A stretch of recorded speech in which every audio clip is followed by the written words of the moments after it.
Alexandre Azevedo, e eu começo perguntando o seguinte: o senhor recusa a alcunha de herói, mas herói não é realmente aquele que tem coragem de fazer o que todos gostariam, mas nem sempre tem coragem ou podem fazer ou tomam a atitude de fazer, como o senhor fez, a capacidade de se indignar em defesa de alguém que estava sendo injustiçado, na sua opinião e na opinião dos demais que estavam presentes naquele momento na padaria?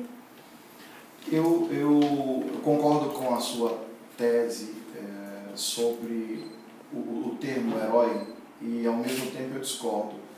Porque numa situação como essa, eu acho que não precisa haver herói. É essa conotação que eu quero dar. Não é necessário que se haja a alcunha de herói, né? Basta que sejamos cidadãos, né? Sejamos cidadãos, desculpa. Então, assim, não vejo a necessidade do termo herói.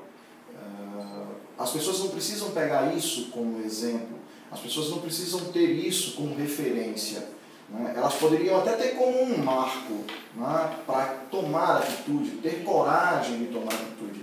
Agora, ter coragem não significa ser herói, né? Porque até herói tem que ter medo, tem que temer.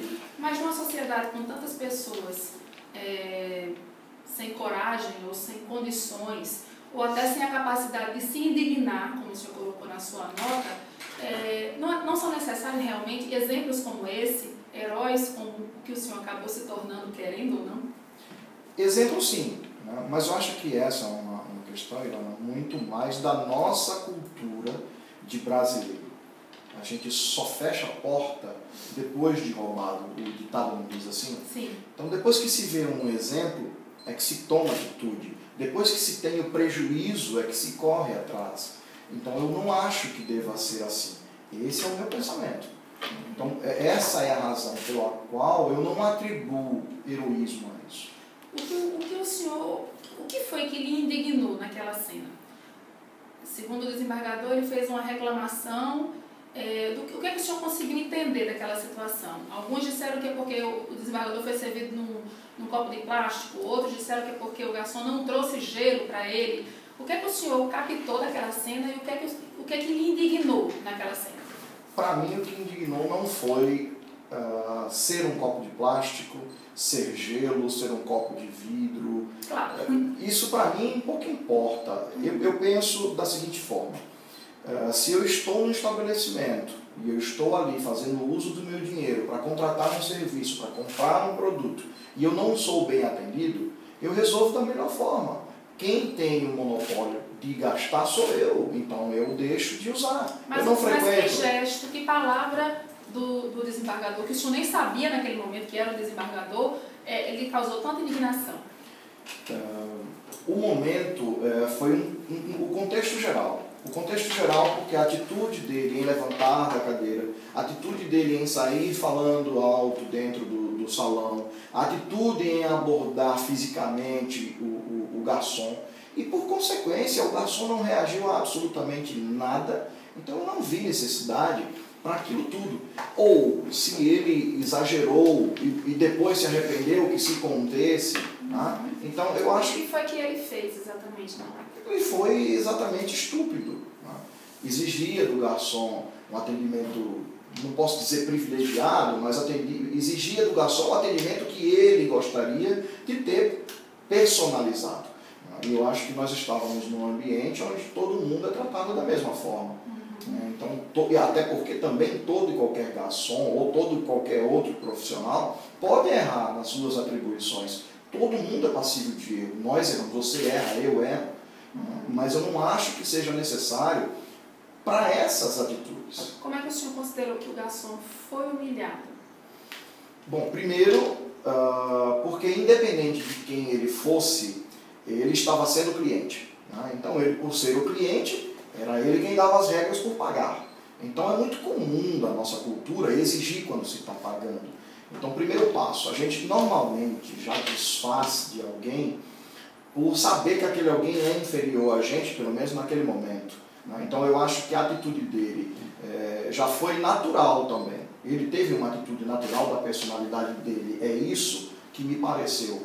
De exigir do garçom algo que ele poderia exigir de forma diferente. Ele poderia chamar o gerente, ele poderia se ausentar do ambiente, ele poderia dizer para o gerente que não gostou da atitude do garçom, mas não precisar abordar o garçom da forma que ele abordou. Ele chamou o gerente, pelo que eu entendi, ele chamou o gerente no meio do salão e exigia que o garçom fosse exigia uma punido. punição naquele momento que ele queria presenciar aquela punição e não satisfeito com isso, porque o garçom não reagiu a nada, né? Ele veio com as ofensas de que era cristão e de que iria quebrar o copo na cara do garçom. Ele ameaçou o garçom de quebrar a cara. Ele ia de fato. Né? Ele ia de fato.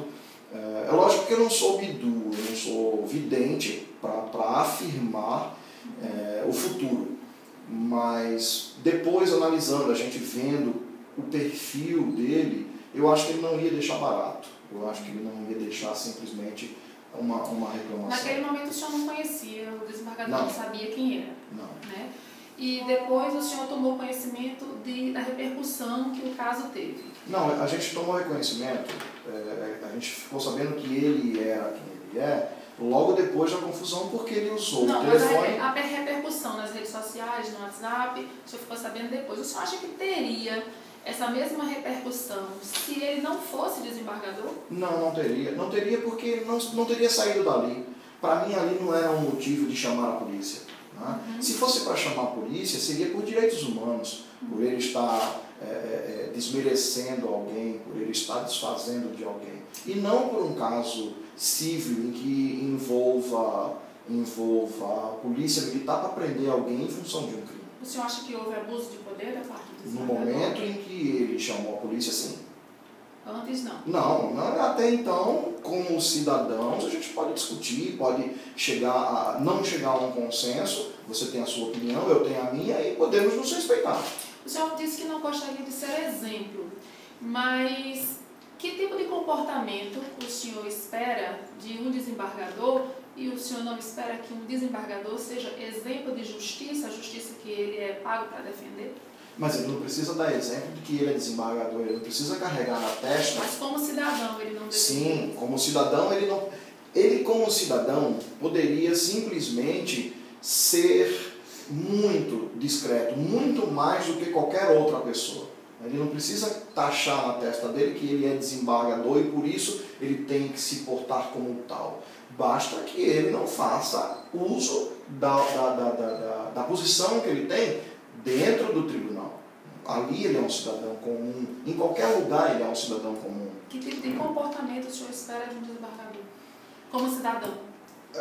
Eu espero, a gente quando vai a uma audiência, né, a gente vai a um ambiente, normalmente a gente espera um ambiente pomposo, de respeito, um ambiente íntegro, intelectual.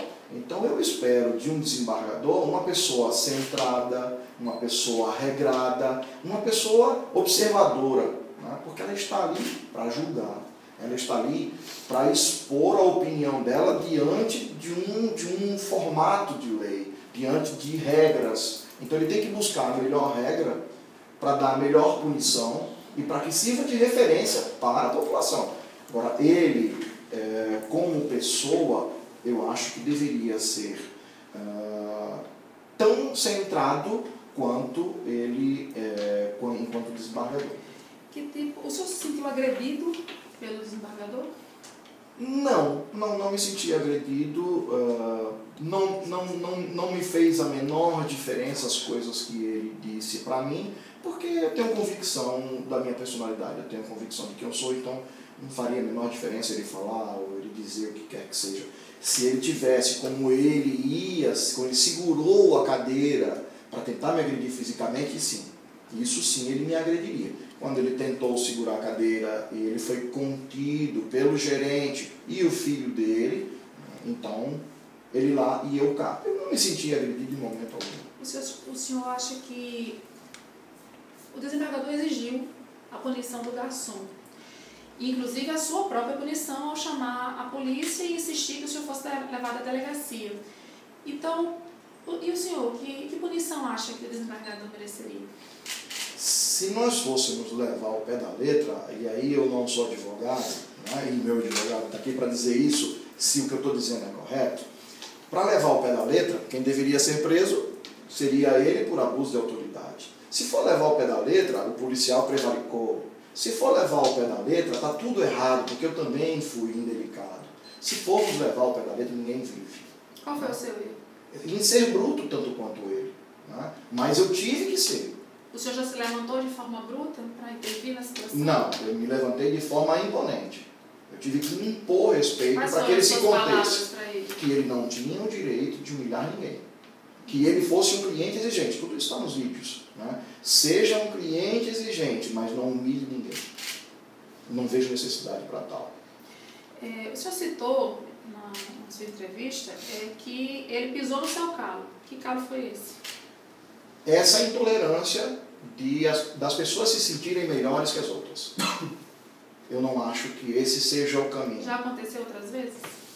De alguém tratar mal na minha frente? E o senhor reagir da mesma forma? Ou o senhor não, com menos repercussão? Não. Com esse já aconteceu sim, mas de não faz isso, alguma coisa do gênero que acontece no cotidiano. Mas não para chegar a esse ponto e muito menos a essa repercussão. Claro, mas numa situação como aquela, o senhor acha que qualquer pessoa deveria reagir daquela maneira? Eu não tenho como te afirmar isso, mas eu acho que ficou muito claro para todas as pessoas que estavam ali, todas elas se indignaram. Né? Alguém tomar atitude foi um rompante naquele momento. Eu acho que alguém teria tomado atitude, sim. Por acaso fui eu. Poderia ter sido os colegas do lado, tinha um pessoal de Recife fazendo turismo que não gostaram. Enfim, não dá para te afirmar isso. Né? O que eu posso dizer é que terminou sendo eu o escolhido daquele momento. Mas o senhor não é uma pessoa que normalmente reage daquela forma? Não. Eu sou, como eu disse, eu sou intolerante a coisas erradas. Não gosto de coisas erradas. Como eu disse no jornal lá do Jackson Damasceno, eu não me sinto bem em ver uma vaga de idoso preenchida por uma pessoa simples que tem como se locomover. Então, são coisas de mim. Mas o senhor já foi até uma pessoa que estacionou na vaga de idoso e pediu para ele? Já pedi para a pessoa várias vezes. Não estacione, deixa a vaga desocupada, tem outros lugares, a gente pode caminhar mais. Já pedi. E a reação? Normal. Até de se desculpar, né? Desculpa, não percebi, não, muito obrigado. Já teve gente que não gostou, mas eu não sou a favor desse tipo de comportamento. Bem, então, como o senhor mesmo concordou, realmente a repercussão foi tamanha por se tratar de um desembargador. E também por se tratar de um desembargador, o senhor disse que temia retaliações. Que tipo de retaliações o senhor teme e que providências está tomando para não sofrê-las? Bom, eu não tenho como tomar providência para não sofrer retaliação. Né? Eu tenho como ficar em evidência para ser protegido. Por isso que o senhor resolveu mostrar o rosto agora? Mostrar o rosto agora, os meus advogados me convenceram assim, ferrenhamente, olha, a situação já chegou aonde chegou, não vejo mais necessidade de você não mostrar o rosto. Né? Até peço desculpas ao Jackson Damasceno, porque que ele não se sinta menor por isso, e até se ele quiser eu volto no programa dele para mostrar o meu rosto, essa não é a questão. É que os meus advogados me orientaram e me disseram que não vê mais necessidade de esconder o rosto. Agora, todo mundo quer conhecer um pouquinho do Gordinho da Mercado. Você ficou chateado no negócio do Gordinho? Não, ele já disse que não ficou chateado com o apelido do Gordinho da Mercado. Foi muito simpático, inclusive. Não me incomoda, não. Vai fazer regime? Não, eu me amo como eu sou. Ótimo. Então, todo mundo quer conhecer, além do nome, que já veio a público antes, né, Alexandre, agora vem o rosto. Mas Alexandre é de Natal, sempre morou em Natal? Sou de Natal, eu sou de Natal, morei 20 anos em São Paulo, voltei agora recente, mas eu também não quero me prolongar exatamente para me prevenir, eu não quero me prolongar na minha vida pessoal. Eu sou de Natal, sou potiguar, nascido aqui, morei na Cidade da Esperança, e morei 20 anos em São Paulo. Voltei para cá recentemente e eu gostaria que fosse somente essa resposta. Mas eu vou insistir num ponto que o senhor me deixou curiosa. O desembargador, no momento da discussão, usou, não sei se pode-se dizer, ofensas. Né? Ele disse que o senhor estava endiabrado, que ele era um cristão. Né? E o senhor disse que aquilo lhe tocou devido à sua espiritualidade, mas se acanhou em dizer: qual é a sua religião? Eu não tenho religião, eu acredito em Deus e tenho no meu coração. E como é que essas palavras lhe tocaram? Eu já li a Bíblia, né? E eu aprendi que ser cristão pode ser tudo, menos aquilo. Ok, muito obrigada.